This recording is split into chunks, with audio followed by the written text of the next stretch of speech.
items for tonight's report. The Finance Department is working through a number of year-end reconciliations and schedules as we prepare field work at the end of March. Once again, we plan to have the audit presented to the board in June. We'll work on finalizing a date for that. I'm also working towards updating the year-end numbers that we'll be using for the appropriation/budget ordinance that will be presented at the second board meeting in March. In my quarterly report I gave at the last meeting, I mentioned several revenues that strongly outperformed our 2025 projections. Now that we've gotten a little bit further with reconciliations, both home rule and municipal sales tax each performed near $300,000 beyond our projections for 2025. I will analyze the granular data to see if we can expect that trend to continue, and I'll also make sure to incorporate these new numbers into the projections we use when we bring the appropriations ordinance to the board. That's all I have for tonight. Are there any questions or comments for our director? Next item of business, Treasurer's report. Treasurer's not with us. Director of Community Services. Our director is not with us this evening. Attorney's report. Really? Do I have any questions for, yes, Trustee Clayton, please. Annexation status? For Quick Trip. The county invited us to engage in a dialogue directly with Buffalo Grove on the subject of getting water. And so we're now pursuing that. And Verizon? Verizon, we have actual contacts, human beings now for the two existing carriers. And the director's not here tonight, but I believe he's gotten quotes for the work that we want to have done. And so the idea is to get them on board, show them the quotes, and basically work on in advance the cost sharing between the various carriers so that we can get the tuck pointing and the roof done and all that stuff. Meanwhile, our draft of our lease is with Verizon and they're reviewing, their legal team is reviewing it. Thank you. Are there any questions, any other questions or comments for our attorney? Oh, Trustee Eastman, please. I do have one. Do we have any more visibility on the Federal Life site and the fire department's plans for that? Or is that still pretty quiet? I don't have any visibility on that. Okay. No. Do we have a plan to sort of get a sense for, longer term? Because I think, Do we have a plan? well, more importantly, do they have a plan? Do we have a plan for prodding them and reaching out to them? And We've been reaching out to the fire department on a communications level. And I think that in those discussions, we've pressed, what are you going to do? And there is, April, there's an election. I think they're on the ballot again, if I'm not mistaken. Trustee Trevino, do you recall? They're not on the ballot. Oh, it wasn't? No, please, Trustee Clayton. The only thing that was on the ballot was the school referendum. Yeah. Maybe they Kind of smart, yeah. They decided to wait until the next. Well, Yeah, I mean, the school is getting a lot of visibility and a lot of talk. So if you ask for more money too, That's fair. Might not be the best timing. Trustee Jamerson, please. I'm going to tack on to Trustee Eastman's question. Do we know when the work on the retention area is supposed to happen? And because I know that was kind of in conjunction with the fire department, but it's separate. And is that going to happen with the road work? Are we going to do that first? I can answer that question. Thank you. So under our intergovernmental agreement with Lake County, we said we would design the project with their review and that we would then do the work. And that's before the road project, not part of it, before it, so that we can basically get it out of the way. The way the design has come along, it's independent of what the fire district eventually does with the site. The site will be ready, pad ready for them, but everything else will relate to the rest of the site. So there have been a number of discussions going back and forth between the county's engineer and our engineering consultant on this, Todd Schaefer at Hager Engineering. There's a lot of very detailed technical discussion about, the levels of the various basins and how all this is supposed to work. And I think they're still working out some of those details before we're ready to go out with the bid package. So that's what we're working on right now. And then when that happens, they're probably going to have to, I know we own that fence, right? We do own that fence. That's our recollection. We had a discussion about that today. Did we buy it or rent it? I don't remember. Well, I think we were going to rent it and then they decided that we were going to buy it, but I don't know. I wasn't involved in Yeah. any of that. So, but I heard from somebody that we own that fence. I was going to confirm with Director Witt when he gets back tomorrow. My understanding was was the same as yours, but I received an email. I was copied on an email from over the weekend asking if we were going to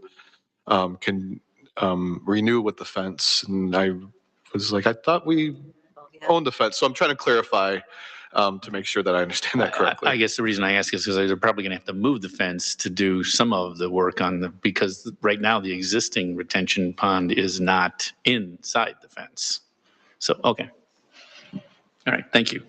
I didn't mean to muddy the waters.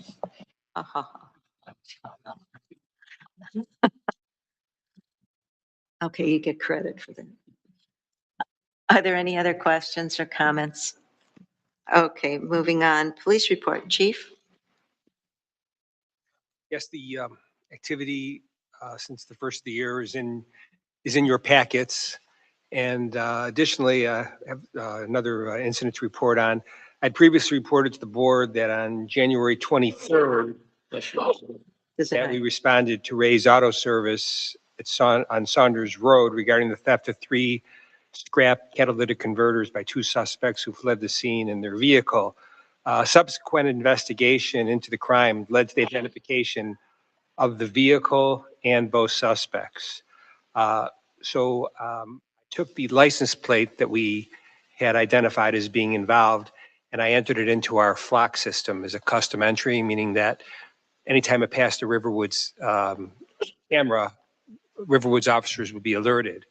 So on Tuesday, February 10th at 11:59 a.m., it did hit on the camera at Milwaukee and Deerfield Road coming eastbound.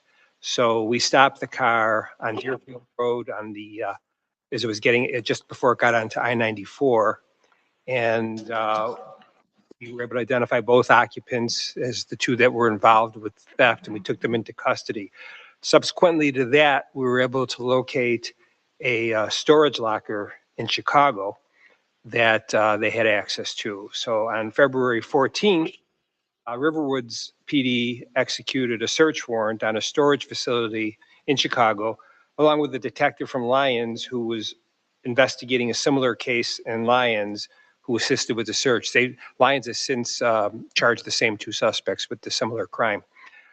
We recovered over 130 catalytic converters, precious metals, and other car parts that were recovered. The investigation's ongoing, and I've got a garage full of catalytic converters right now that we're working to get identified. Departments. They're safe, right? They're what? They're safe, right? They're safe, yeah. And that's all I have. Yeah, congratulations on that. Thank you. Congratulations on that. Are there any questions or comments for our chief? Thank you, and thank you to all the fellows there. Next is the Plan Commission report. Plan Commission Chair Brightcoff wasn't able to be with us this evening. Zoning Board of Appeals did not meet. Fire District report.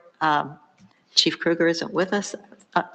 They have meetings the same nights as we do, so as I've found out. So we're going to try and work around that a little bit with a different tactic. Next, on my turn, information items and comments from the president. Our March 17th, our second board meeting in March, falls on Election Day, and this is an election site. So we really need to talk about rescheduling that meeting. So we can either move it a day during that week from a Tuesday to a Wednesday, or we can move it to a following week. I'd like the sense of the board and availability. moving it from? Because again, Doesn't make you know, any the difference. poll closes it and then they're still in here counting and so forth. Everybody knows the drill. Well, since there's 5 Tuesdays in March, maybe it Sacred would Fifth Tuesday. maybe it would be better to just move it to the 24th. And then it'll be 2 weeks before the next meeting. Spring break. Oh, is it spring break? Oh, well, I don't have any kids in school, so sorry. We just can't move it up a week. That's just torture. Sorry. How about the next day? Yeah, Next day? I can do the Wednesday? next day. Wednesday, the 18th?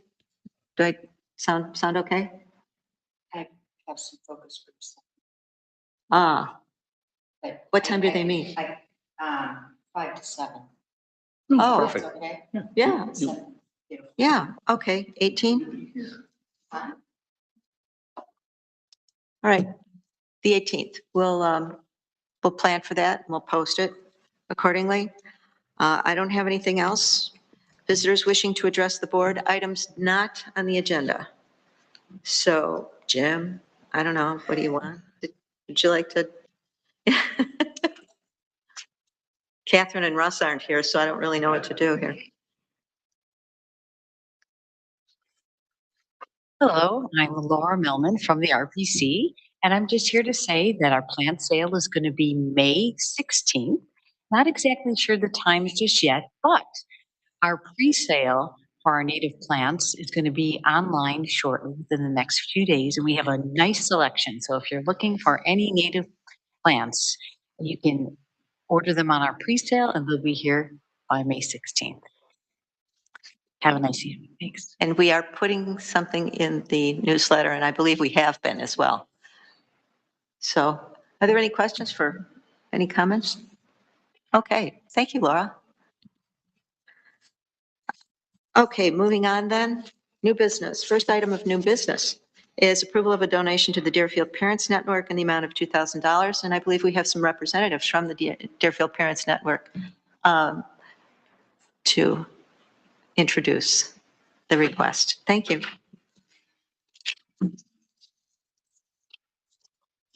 Hi, I'm Corey Swender. I'm co-president of DPN. I am Jessica Berger. I'm a Riverwoods resident and consultant on the prom after. 2 separate initiatives, but we come together to make this request as they both fall under the Deerfield Parent Network umbrella. So do you want to go first? Yeah. The information is in the packet. And I think we had a full discussion of the group of how you came together, but we'd be delighted to hear again, please. Right. Well, we are an all-volunteer parent organization, and DPN,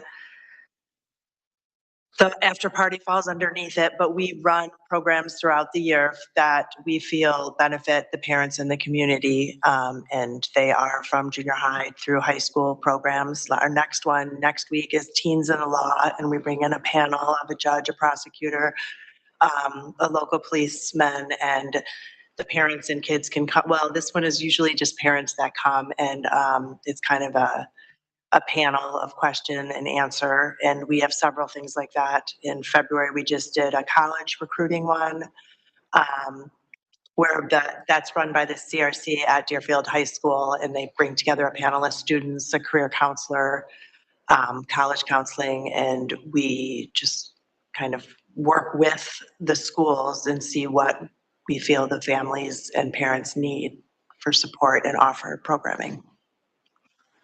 How many programs do you run approximately per each year? 6 to 7 programs, and occasionally we'll bring in a big speaker. This year we're not doing a big speaker. We're just sticking with our 6 or 7 programs since the administration's changed, and we're looking to work with them next year and bring in another big speaker. That's the Deerfield Parent Network programming. Separate initiative, separate budget, separate entity is the Deerfield After Party, which is a free, substance-free party that we throw for our seniors on prom night. We do it at the SAC Center every year for them. They're bused there from prom. And we keep them locked in basically until 2:30 in the morning. It keeps them safe. Most of you have heard this, but this came about 20 years. It's been about 20 years now. There was a tragic incident in Deerfield after one of these prom/homecoming events. And so the parents decided to get together and do this every year for the seniors on prom, given that every senior can drive and every senior can get into trouble, and it's one of the most dangerous nights of the year. So again, it's a donation-based party, so we really count on our corporate businesses, parents, and our community partners to help us fund the party. It costs about $25,000 to put on, and that's above and beyond just outright tangible donations we get. So any generosity is greatly appreciated. And there's I'd say about 95% of the students attendance, yeah. attend this event. It is highly. Even those that don't go to prom are invited to come. Well, thank you very much. Do I have a motion for approval of the donation? Trustee Clayton? Yeah. Oh, please. The financial statements that are in the packet are for both programs? Yes.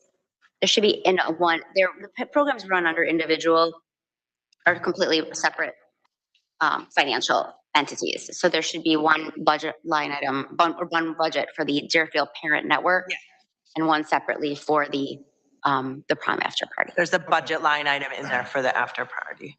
Okay, excuse me. I just want to make it clear I'm very much in favor of this. I think it's a great program, but I do have a question. It says the village donations that show in the income statement are $4,250. This is a question I ask every year. Riverwoods is donating $2,000, so that means that leaves $2,250 for Deerfield and Bannockburn. I think it's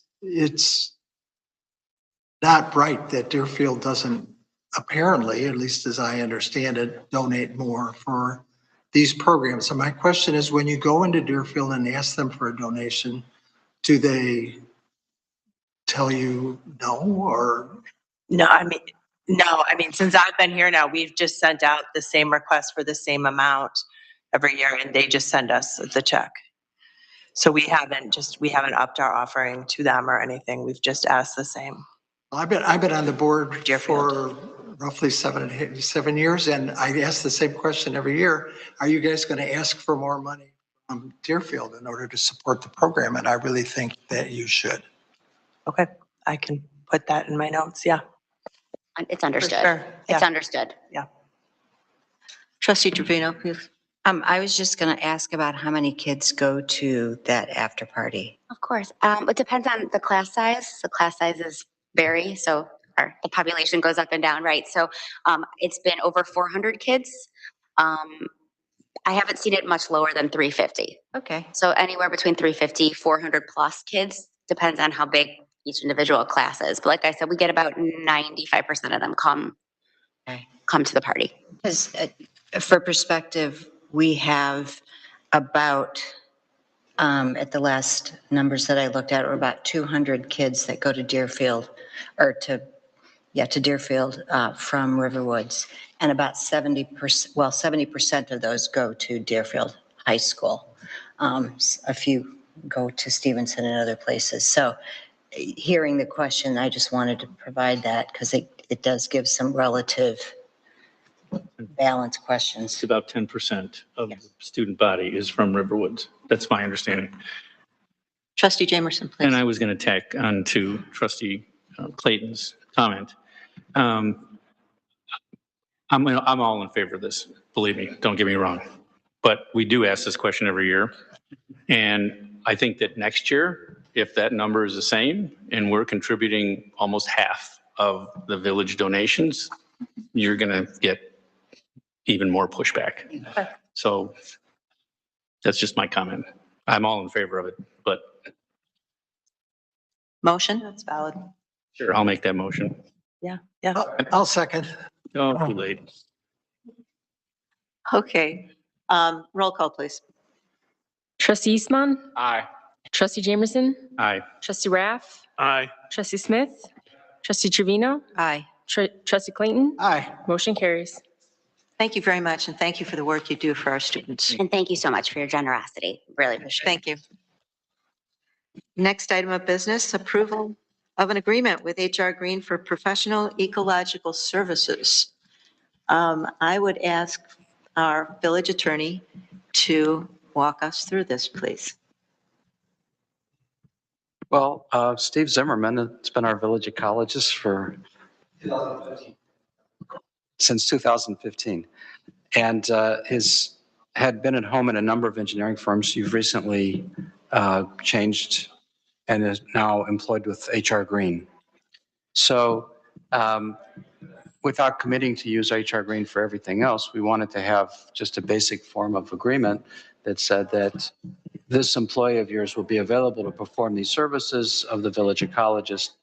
We have a letter agreement that sort of delineates what those services are, and his hourly rate is in the letter agreement. And this has served us well in the past, and I think we've just basically mirrored the same agreement as we were using before. And I don't know what else, if the board has other questions, but basically this would allow us to continue working with Steve in exactly the same manner as we have been since 2015. And I think it's appropriate for our ex and hopefully future ecologists to make a couple of comments, please. Sure. Hi, everyone. I've known most of you for a while. I've been the village ecologist since 2015. It's been probably my favorite client over the years. But yeah, the last 5 years have been a little interesting for me. I find myself doing something a little more different than my first 20 years, and that is I'm being asked to help companies start and build their environmental divisions. And so after being sub-consultants for these companies for a long time. So this most recent company, HR Green, I've been doing work as a sub-consultant for them on all of their ecological matters since for about 15 years when I was still back at AES years ago. And they finally poked me hard enough to come join them and work out of their McHenry office, establishing and building an environmental division of their company. Do the trustees have any questions? May I see a motion? Oh, Trustee Smith? Yeah, that sounds great, Steve. The only question I had is, what do you think of, well, obviously you made the change, so let me restate that question. It looked, I just Googled the two companies you've most recently worked for and the prior, or the current and the prior. What, 400-ish employees, 800-ish employees. Do you think that HR Green has better capabilities to support, not speaking of you, but just kind of research and review? Oftentimes with consulting firms, there's value in working with bigger ones because they have more resources. So I was just trying to get your sense of, do you think this helps the village?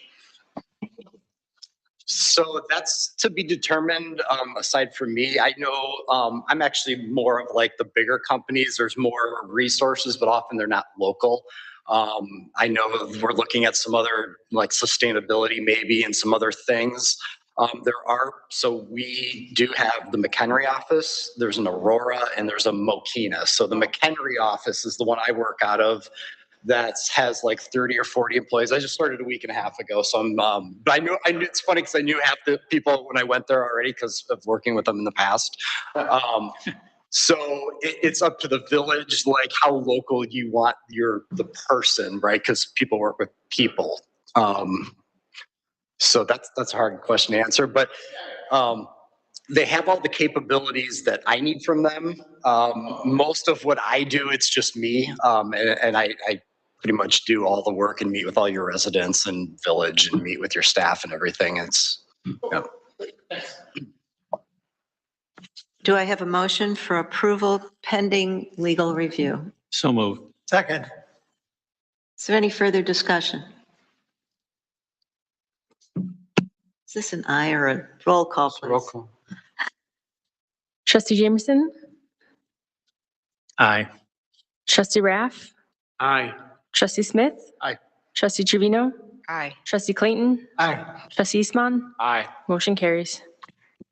Good to see you. Good to see you. Looking forward to it. So tomorrow, no.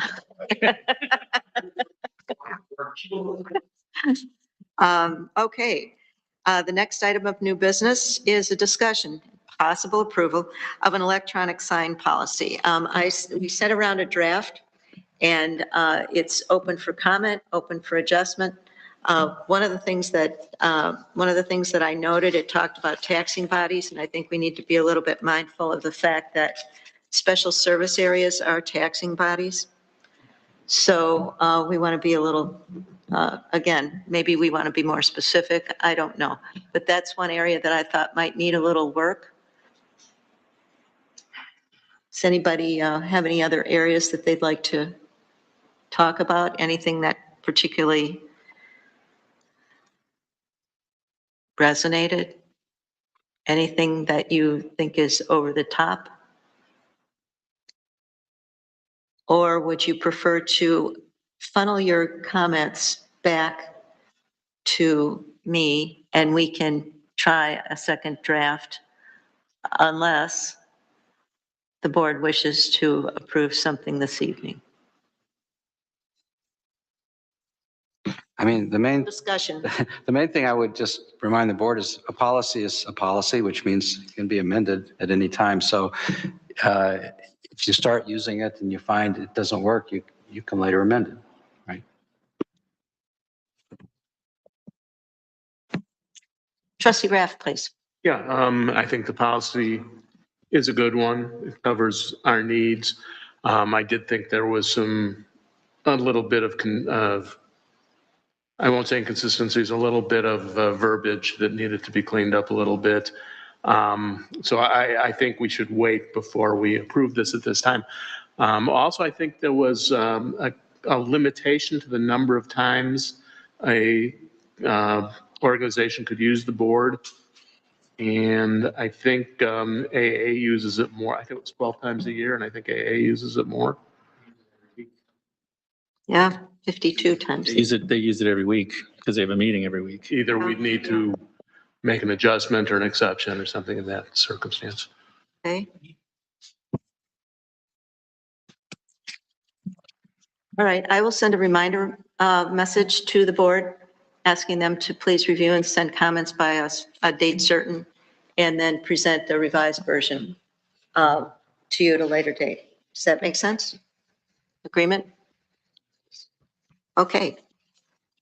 There's no old business. Board comments, please. I believe Trustee Clayton may have some comments this evening. Excuse me, I do. I should have made copies, hard copies for everybody, but I didn't. Does everybody have access to the material that I sent out? Thank you. All right, so this pertains to the negotiations with Gowald Hamilton. We've had some findings, and we have a suggested plan of action that we would like the sense of the board that it's in the direction that we want to go. The first thing we found was that civil engineering salaries are indeed rising at about 6 to 7% annually, making talent recruitment and retention challenging. In the meanwhile, since I talked to you last, Gowald has updated its 2026 rate proposal, now capping annual increases at 7.5% for 5 years. We're using 2025 as the base year. Not all staff categories increased by the full 7.5%, but the overall increases from 24 to 26 remain significant.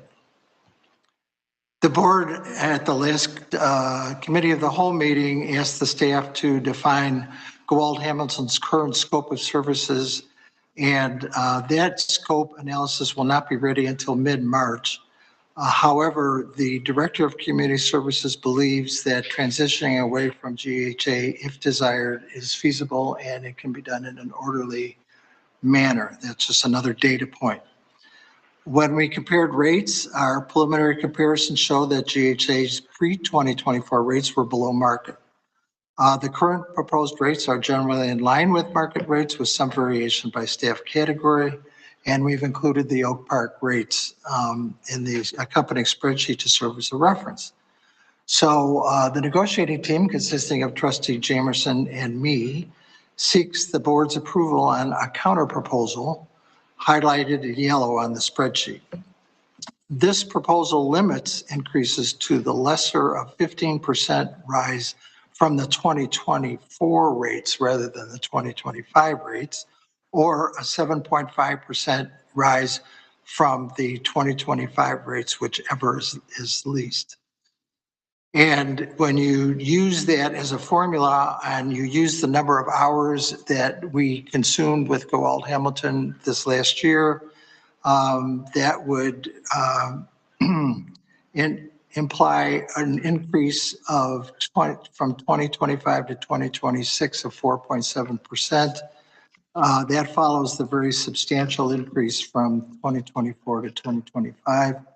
And that means our total spend would be roughly 403,000, although Attorney Huvart has pointed out that some of the work that Gowalt does is refundable when it's pertaining to a development project and so on. So what we would like to do is that our proposal now uses 2024 as the base year for the 7.5% cap, not 2025. And we think this is a rate proposal that's fair both to the village and to Gowald Hamilton. So it should be a win for both organizations. And we'd like some sense of the board that we can go ahead and present this proposal to Gowald. Trustee Smith, please. Thank you very much, Trustee Clayton and Jamerson, for leading this. I think this approach makes sense, and I'd proceed with it. Trustee Raff. I agree. I second that, that we should proceed. Trustee Trevino, I'm seeing a head nod. Seeing a head nod for Trustee Eastman. Great, thank you. I think you're all in a line. Oh, Trustee Jamerson. So please. just to clarify, this is 1 year. This is not a multi-year. We're not looking at making a formula for future years at this point in time. This is just for this current year.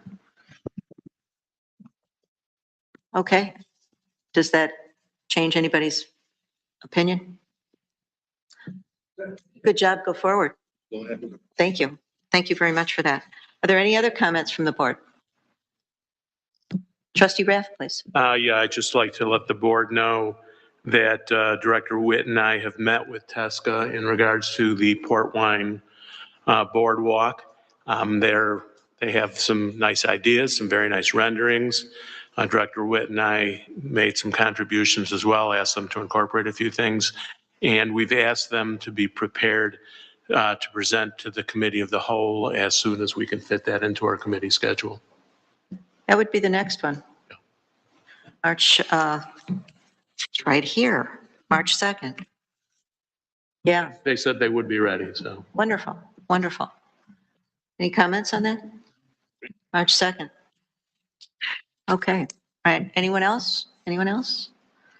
Okay, seeing no reason to go into an executive session, the next time and date for our meetings, the committee of the whole is March 2nd at 6:30, followed by the board meeting at 7:30. Do I have a motion for So moved to adjourn. adjournment? All in favor, say aye. Aye. All opposed.